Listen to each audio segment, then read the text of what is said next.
Cerita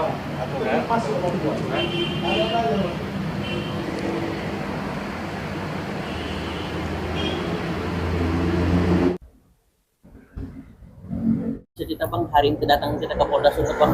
Iya, hari ini kedatangan kita ke Polda Sumut rekan saudara inisial A terhadap postingan-postingan yang dibuat dia baik di Instagram, TikTok ataupun media lainnya.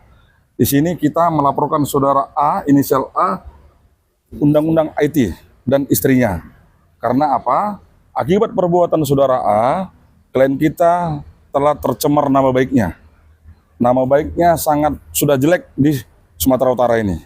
Jadi di sini kita masih percaya kepada Kepolisian Republik Indonesia, terutama di bawah kepemimpinan Bapak Listio Sigit, Kapolda Sumatera Utara dan Kapolrestabes Medan. Mari usut tuntas siapa yang dijolimi dan siapa yang terjolimi di sini. Si A itu siapa Bang? Si A ini merupakan konten kreator yang kesehariannya membuat video baik di Instagram, TikTok ataupun yang lainnya.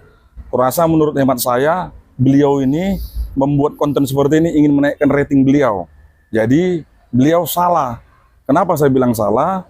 Ini klien kita, Muhammad Elmi, dinyatakan di beberapa Instagramnya merupakan orang suruhan dari pihak rumah sakit. Security di rumah sakit. Itu semua salah. Ini klien kita merupakan keluarga daripada pasien yang baru selesai dioperasi tangannya di rumah sakit Peringadi Medan. Ini murni tidak ada keterkaitan dengan Peringadi Medan. Berita hoax itu Bang. Berita hoax. Harapan kita Bang? Harapan kita kepada Kepolisian Republik Indonesia, khususnya Polda Sumatera Utara, usut tuntas LP ini, laporan polisi kita ini, usut tuntas perkara ini. Siapa yang dijolimi, siapa yang terjolimi. Bang, cerita Bang, pada saat itu kejadian seperti apa kejadiannya? Jadi itu pukul 9 atau pukul 10 saya dihubungi oleh abang bahwasanya kakak saya jatuh akibat kecelakaan kerja kan. Jadi dia mengalami insiden patah tangan sebelah kiri, lengan sebelah kiri. Jadi saya dibilang ketika di telepon itu saya langsung meluncur dari luar. Saya tiba itu sekitar pukul 11 lewat lah di rumah sakit Peringadi. Kami menunggu, kenapa jam 11 lewat? Karena menunggu beliau operasi. Jadi beliau tuh operasi siap itu sekitar pukul 11.30 malam, setengah 12 malam selesai. Karena beliau butuh istirahat, kami pulang. Ketika kami berjalan di lorong itu kami lihat ada kayak konten-konten kreator dengan kamera banyak sudah ribut sama suster. Suster sudah panik sambil manggilin satpam. Itu ngambil manggilin satpam, tapi kami keluar saja gitu. Kami acuhkan saja. Ketika sampai depan IGD keributan, keluar lagi di depan IGD.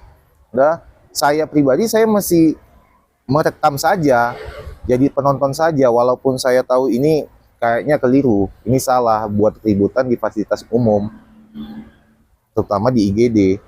Jadi ketika saya lihat itu, si konten kreator ini makin menaikkan tensi dia, nada bicara dia ke suster.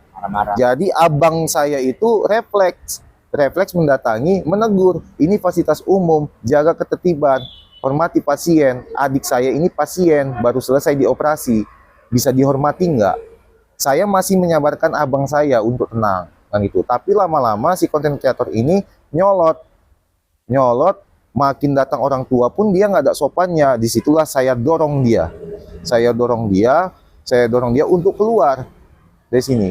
Itu karena ada hak pasien yang harus dia jaga. Ya. Itu fasilitas umum, itu IGD. Dia nggak bisa suka hatinya menaikkan nada bicara dia, membuat keributan di fasilitas umum. Jadi karena dia tidak sopan, saya dorong keluar supaya dia itu meninggalkan IGD, meninggalkan rumah sakit. Karena ada hak pasien yang harus dia jaga. Karena abang saya itu sampai menasihati dia berkali-kali. Dan bukti videonya itu saya punya. Dan sudah saya serahkan melalui lawyer saya ke penyidik. Penyidikan itu nggak ada Bang ya? Saya mendorong. Saya tidak ada punya niat untuk melakukan kekerasan. Saya mendorong dia untuk meninggalkan rumah sakit. Karena bagaimanapun itu rumah sakit, bukan hak dia untuk menentukan jam besuk jam berapa. Ya. Kan gitu. Itu rumah sakit. Harapan kita Bang? Ya, saya Pikir harapan saya cuma satu ya, saya bukan selebgram, saya bukan influencer, saya tidak pernah mencari keuntungan dari masalah ini. Jadi saya cuma minta ya bijak lah gitu, jangan gara-gara kepentingan pribadi demi viewers, demi exposure atau apapun itu kita mengorbankan kepentingan orang banyak, terutama di fasilitas umum gitu. Yaitu rumah sakit milik bersama, kepentingan orang banyak di situ. Jangan kita tunggangi kepentingan orang yang banyak untuk kepentingan pribadi.